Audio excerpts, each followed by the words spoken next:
સરસ્વતીએ કહ્યું કે બીજા જન્મમાં મને મારા બાપનો શ્રાપ છે, હું જડ બની જઈશ.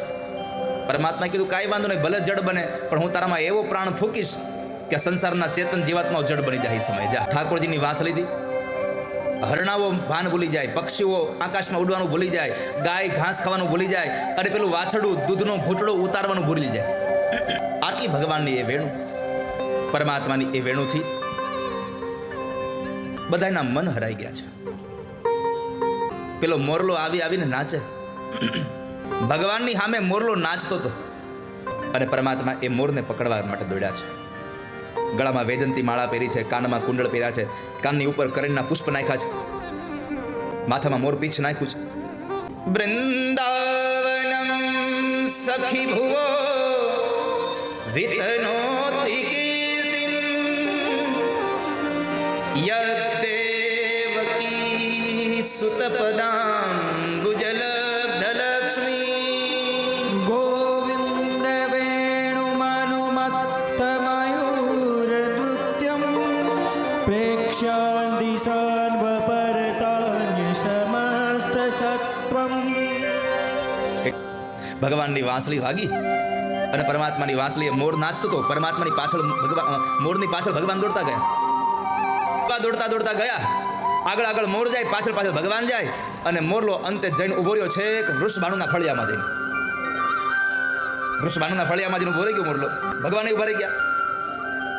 એ સમયે રાધાજી બરાબર ગયા હતા પાણી ભરવા. રાધાજી પાણી ભરીને આવે છે. આમ જોયા રાધાને. જ્યારે પહેલી વાર કૃષ્ણએ રાધાને જોયા થયું શું ખબર? જબ દેખી વૃષભાન દુલારી હિય બીચ ઊઠી હૂક બંસી રહ ગઈ હાથ મેં ફિર ન લાગી ફૂંક. રાધાજીને જોયા, આમ વાંસળી ખાલી હાથમાં જ રહી ગઈ, ફૂંક જ ન લાગી. પછી ફૂંક ન લાગે એમ. રાધાજીને જોયા અને ભગવાનની દશા બદલી ગઈ.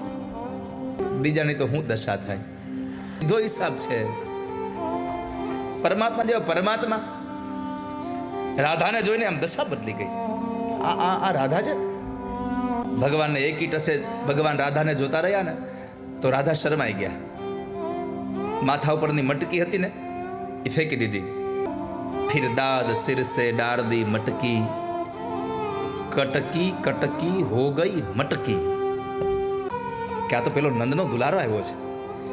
આ મોરલાએ પેલું વેલું મિલન રાધા અને કૃષ્ણનું કરાવ્યું. એટલે કનૈયાએ કહ્યું કે કનૈયો કહે છે કે મયુર, આ તારો ઉપકાર કેમ ભૂલું? આ તારું મોર પીછ મારા માથામાં રાખીશ કાયમના માટે. ભગવાને મયુર પીછને મોર પંખને ભગવાને ધારણ કર્યું છે.